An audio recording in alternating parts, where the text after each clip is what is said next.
And hello mga tropa, ito po ulit si JR Doria TV para mag-update po muli dito sa Pasig River Esplanade ngayong araw ng December 28, 2025. So samahan niyo po ulit ako mag-ikot. Time check po natin ay 5:33 ng hapon po. Di bali December 28, 2025. Ilang tulog na lang po at malapit na po ang 2026. Kaya samahan niyo po ulit ako. Mag-tour po muna tayo dito. Nandito po muna ako sa Jones Bridge. Mali po pala sa MacArthur Bridge. Sorry, yung Jones Bridge po pala nasa kabila po. Yan. Sorry guys ha. Medyo excited lang po ako mag-update dito sa Pasig River Esplanade. Ayan, makikita din po natin yung train ng LRT para sa 4th generation na train na dumaan po. Yan. So samahan niyo po ulit ako. Mag-tour po ulit tayo dito sa Pasig River Esplanade. Alamin natin kung gaano karami po yung karami yung mga namamasyal ngayon dito sa Esplanade dito po sa Maynila po. So tara, let's go na guys. Samahan niyo po ulit ako.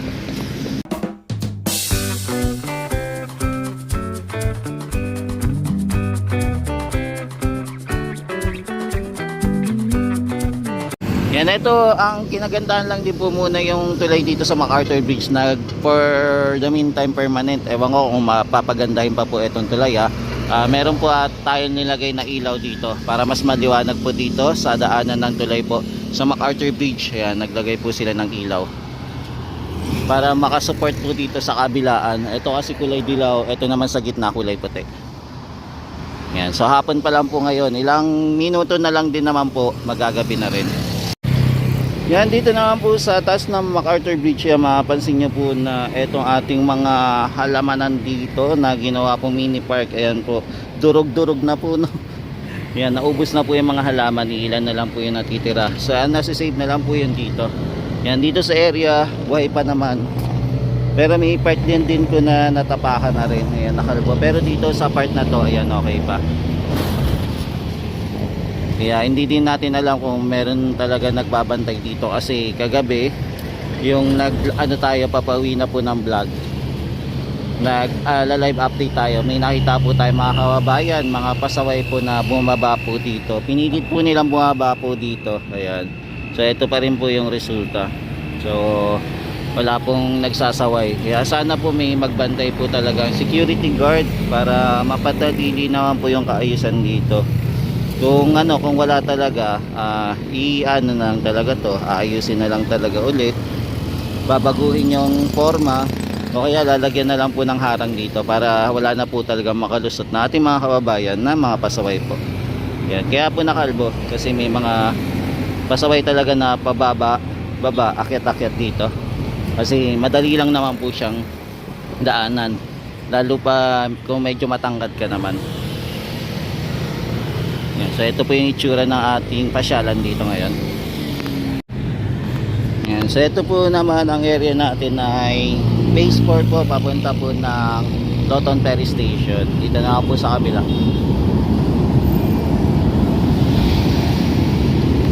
Dito po sa area, ilan pa lang po naman yung namamasyal dahil po wala masyadong daanan kasi dito sa area.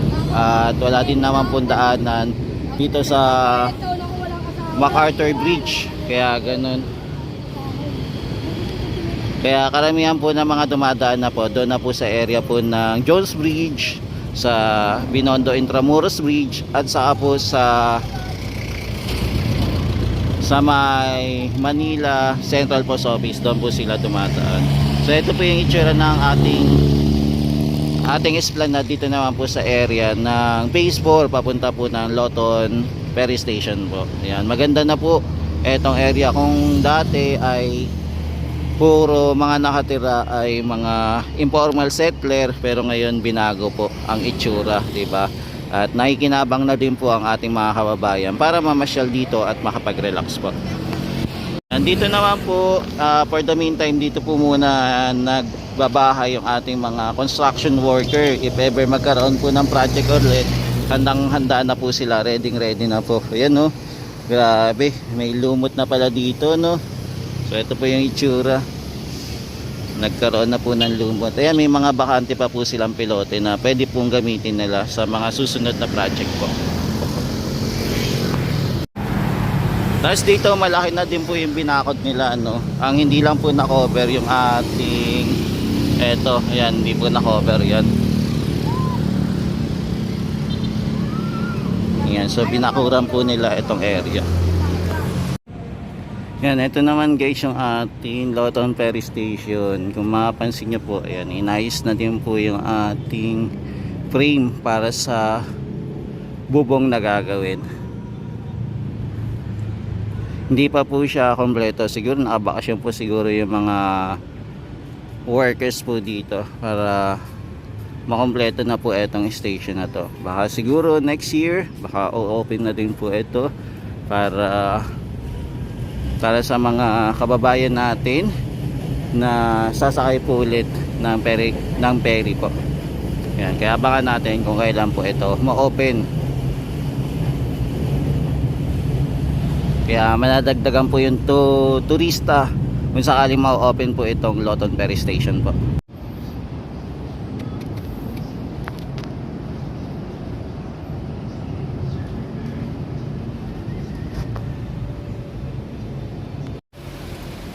Yan, sumili po muna tayo dito sa dulo po.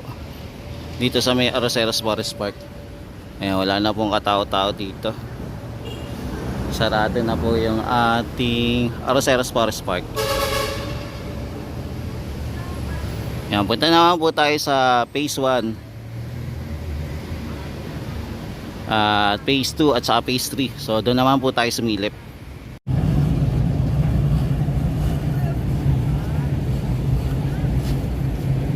Yan, nandito pa rin po tayo sa Phase 4 mga kababayan. Yan, punta na tayo sa kabila. Yan, bali 2 months na po itong ating Phase 4. Kaya abangan natin kung next year kung magkakaroon na po ng panibagong project ulit. Yan, papunta na tayo sa Phase 1 naman. Pero nandito pa rin po tayo sa Phase 4 mga kababayan. Yan, maglalakad lang tayo. So ito po yung itsura ng ating pasyalan bago po gumabi. Ayan, so nandito pa rin po yung ating Christmas tree, hindi pa po binubuksan. Ayan, punta na po tayo sa Phase 1 naman. Phase 1C. A, B, C at tapos 2 and 3. Yan, di pa po na-open itong ating Christmas tree. Wala pa po siguro operator.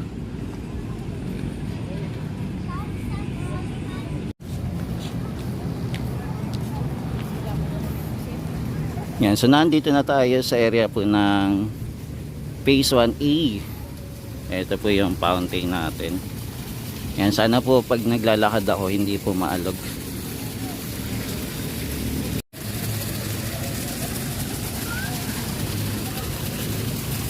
Yan, ngayon po ay Sunday po mga kababayan na silipin natin doon sa gitna kung marami pong namamasyal ngayon. Dito po kasi ilan lang talaga yung nakakapunta. Ang marami talaga doon sa area po ng Phase 1C sa Plaza Mexico at saka sa Maestranza po yung namamasyal. Yan, so nandito na tayo sa E.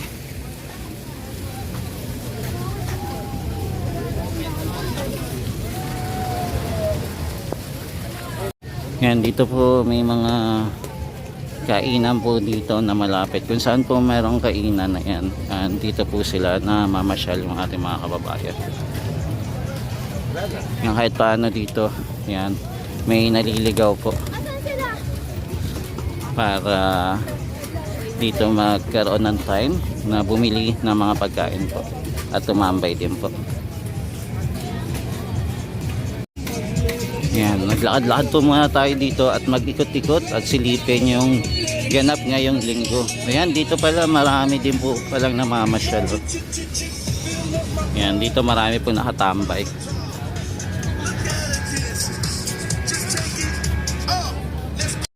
Grabe no, dinadayo na talaga yung Pasig River Esplanade ng ating mga kababayan. Isa na din po sa number 1 pasyalan po dito. Yan, tapos ayan, may makita din po tayong foreigner na nag-iikot po. Yan, dito marami pong tao ngayon. Yan ang namamasyal. Nandito pa lang po tayo sa ENB naman po. Yan.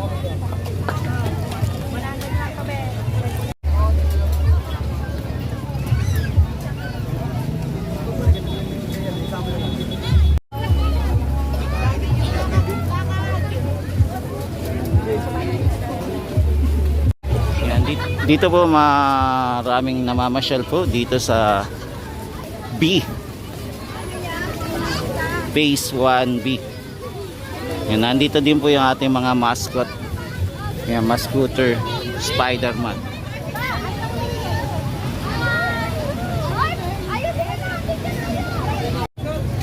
Yan, kaya yung mga kababayan natin na hindi pa po nakakapunta dito, isama nyo na po ang inyong mga pamilya at dito na po kayo tumambay sa Pasig River Esplanade.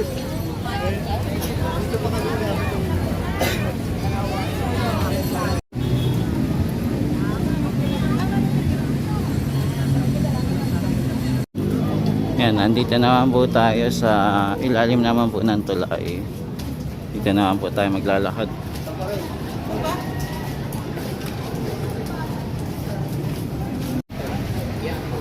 Yan, so nandito naman po tayo sa area naman po ng Phase 1C.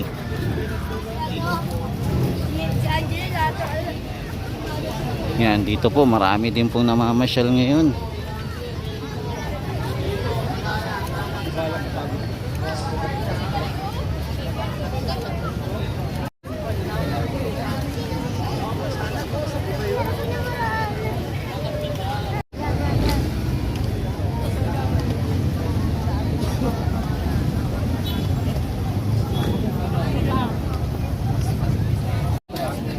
Yun no, dami talaga namamasyal dito mga tropa kids.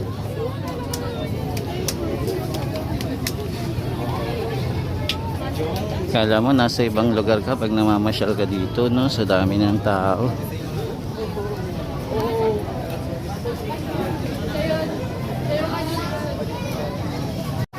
Yun, dito din po, marami din pong tao namamasyal dito sa gitna ako. Puno-puno po yung ating Pasig River Esplanade ngayong Sunday.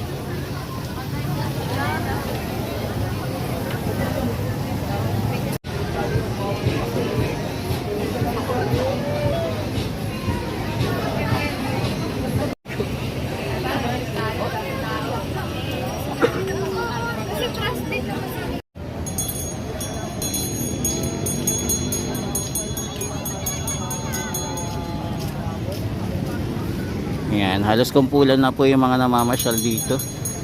Halos nagsisiksikan na po. Diba? Sa dami po na namamasyal.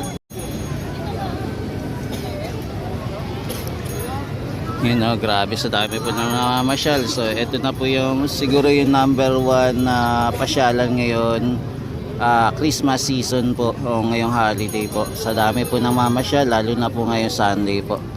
Ayan, halos pila-pila po yung ating mga kababayan para sumisikip na po yung daan dito. Sa dami po na namamasyal ngayon.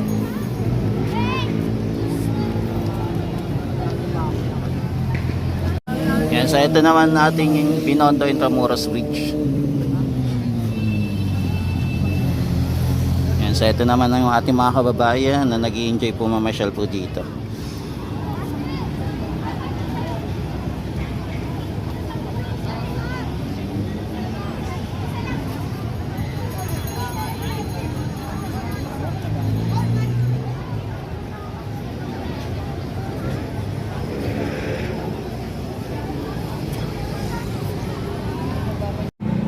Yan, nandito naman po tayo sa area naman po ng Plaza Mexico. So ito po yung itsura naman ng ating Plaza Mexico ngayong gabing ito.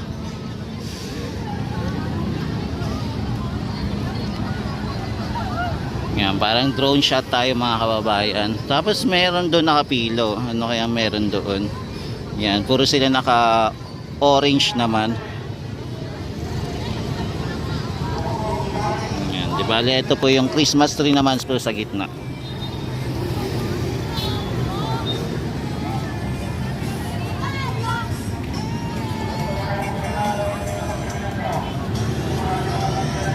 Grabe, super saya talaga dito sa Pasig River Esplanade. May enjoy nyo po talaga yung pamamasyal dito mga kababayan, lalo na pagka nakapasyal po kayo dito. Magbaon lang po kayo ng patient, lalo na po sobrang dami na talaga po yung namamasyal dito sa area. Kumbaga patok na po sa ating mga kababayan na itong pasyalan. Grabe sa food traffic po dito, no? Marami po talagang kumakain. Yan, dito din po sa Binondo Intramuros Bridge, marami din pong nandito, nagpapalipas ng oras. Yan, kumbaga pasyalan din etong area.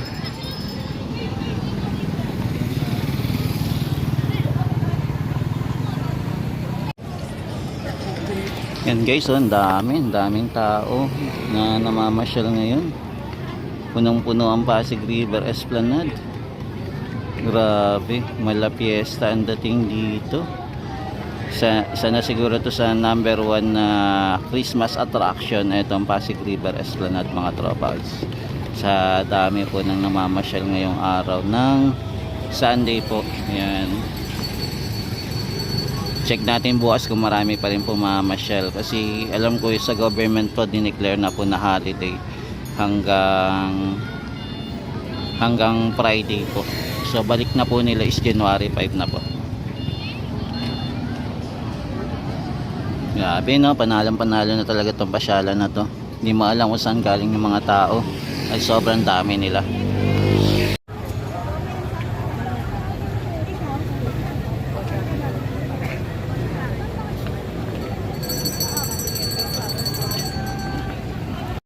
Yan, meron pa rin palang free drinks pa rin pala dito. Yung para sa Sprite vodka, available pa rin.